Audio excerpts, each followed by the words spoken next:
इस सरकार ने लगातार किस भावना से तमाम प्रकार के फर्जी मुकदमे लगाए और उनको जेल में डाला। 2 साल से ज़्यादा वो जेल में रहे। सुप्रीम कोर्ट से उनकी जमानत मंजूर हुई और वो अब जमानत से बाहर रहने के बाद भी ये सरकार उन्हें परेशान करने की गरज से रोज नए नए हथकंडे अपना रही है। जिस तरह से यहाँ मुकदमे लिखे जाते हैं मानवर, आप भी उसको देखते होंगे। इस प्रकार की प्रक्रिया कभी हुई नहीं। छोटी छोटी बातों पर मुकदमा लिखना, छोटी छोटी बातों पर फर्जी ढंग से चालान करा देना। अभी कुछ दिन पहले जब वो जमानत से छूट के आए तो उनकी जमानत खारिज कराने के उद्देश्य से सरकार के तरफ से या वहाँ पुलिस अधिकारियों की तरफ से उनके विरुद्ध मुकदमा दर्ज कराने की कोशिश की गई है कि वो गवाहों को धमका रहे हैं, गवाहों को डरवा रहे हैं और इसी के साथ साथ उनकी यूनिवर्सिटी में, अभी अखबारों में पढ़ा है, यूनिवर्सिटी को बर्बाद करने के लिए उनके खोद खाद कर रहे हैं। कह रहे हैं कि उनके स्कूल में सफाई करने वाली मशीन थी, उसके टुकड़े जमीन में गाड़े गए थे, वहां से खोद के निकाले जा रहे हैं। उसको निकाल कर उनके ऊपर मुकदमा लिखा जा रहा है। ये यूनिवर्सिटी बहुत अच्छी यूनिवर्सिटी थी मानवर, इसके शिलान्यास में मैं भी गया था और बहुत अच्छी ढंग से चल रही थी। सरकार, हमारे मुख्यमंत्री जी रोज शिक्षा के बारे में कहते हैं तमाम विश्वविद्यालय हम स्थापित कर रहे हैं, वो भी एक विश्वविद्यालय है, उसे तबाह करने का, बर्बाद करने का इस तरह से जो खुली छूट सरकार के तरफ से अधिकारियों को दी जा रही है, ये बहुत उचित नहीं है। और ना तो वो अपराधी हैं, ना वो कोई क्रिमिनल है, ना ही वो कोई डकैत हैं। उनको, उनके बेटे, उनकी पत्नी को पिछली बार जेल में रखा गया था।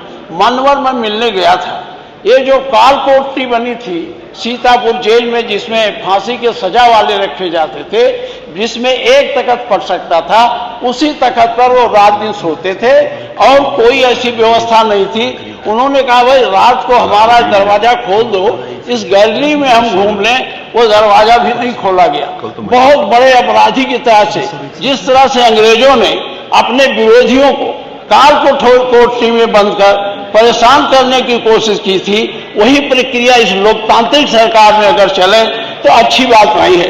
हम सभी लोग यहाँ, सब लोग आंदोलन में जेल गए हैं, विभिन्न धाराओं में भी जेल गए आंदोलन में, जो फर्जी मुकदमे लिखे जाते थे। लेकिन इस तरह का व्यवहार कभी किसी के साथ नहीं होगा। यहाँ तमाम हमारे साथी हैं जो इमरजेंसी में भी जेल गए होंगे, हम लोग भी जेल गए थे, मीसा में भी बंद थे, लेकिन सरकार के तरफ से इस तरह से व्यवस्था नहीं की गई थी कि आपको एक काल कोठरी में बंद कर दिया जाएगा, आपको निकलने नहीं दिया जाएगा, आपको किसी से बात नहीं करने दिया जाएगा।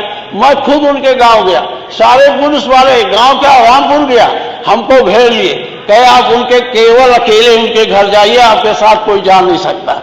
इस तरह से सख्ती का क्या मतलब है? कोई बड़े बड़े अपराधी आज सड़कों पर घूम रहे हैं, जिनके पीछे इनके पुलिस नहीं है।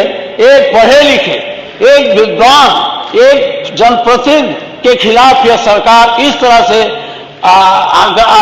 पीछे पड़ी हुई है। इसके लिए मैं आपसे चाहता हूं, मानवर उनको ये जो फर्जी मुकदमे लिखे जा रहे हैं, मैं संसदीय कार्य मंत्री जी से भी आज भी पुलिस वहां घेरे बैठी है, अच्छा आज भी बता रहे हैं पुलिस घेरे बैठी है, फर्जी मुकदमे लिखे जा रहे हैं। कोई इतने बड़े अपराधी नहीं है, कोई इतने बड़े अपराधी नहीं है कि रोज फर्जी मुकदमा लिखाओ। और संसदीय कार्य मंत्री जी तो इधर थे उधर थे, सब लोग नहीं बैठते थे, उनके कामों को भी देखते थे। मैं आपके माध्यम से कहना चाहूंगा, सरकार से कहना चाहूंगा, संसदीय मंत्री जी से कहना चाहूंगा, अब बहुत हो चुका। 2 साल 2.5 साल तो इमरजेंसी में भी नहीं बंद रहे, 20 महीना रहे हैं, और 20 महीने के बाद एक जनप्रतिनिधि को, जो न कोई डकैत है, न कोई चोर है, न किसी प्रकार का माफिया है, उसको इस तरह से जेल में रखकर और फर्जी मुकदमे द्वारा, छोटे छोटे मुकदमे, ईंट चोरी, अब किताब निकाला जा रहा है कि किताब चोरी होकर वहां रखी है, अब सफाई मशीन तो मैंने बताया वो खोद के निकाला जा रहा है। तो ये बहुत अच्छी बात नहीं है। बदले की भावना से कभी आप भी यहाँ बैठते थे, खन्ना साहब भी बैठते थे, आप भी कहते थे परंपराओं से, मान्यताओं से,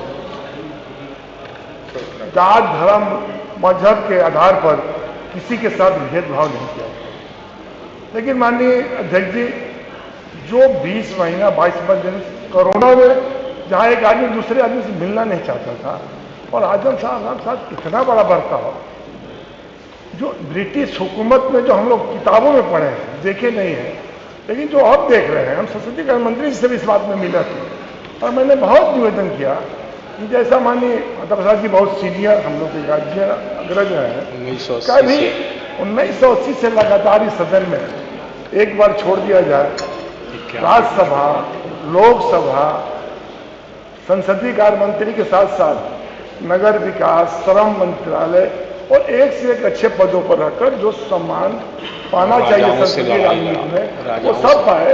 लेकिन जो हो रहा है माननीय अध्यक्ष जी, मैं आपसे जरूर निवेदन करूंगा कि अच्छी परंपरा नहीं है।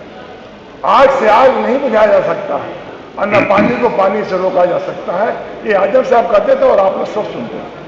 आज जो हो रहा है, ये जो जिला प्रशासन, 2 कौड़ी के लोग जिनका खुद चरित्र ठीक नहीं है, नहीं किसी ऐसे शब्द का इस्तेमाल मत करिए ना, किसी के लिए अच्छा नहीं। 2 कौड़ी के लोग इस चरित्र में कोई खराब बात नहीं लगा, तब भी किसी के लिए भी इस प्रकार की बात, आप अपनी बात कहिए पूरी।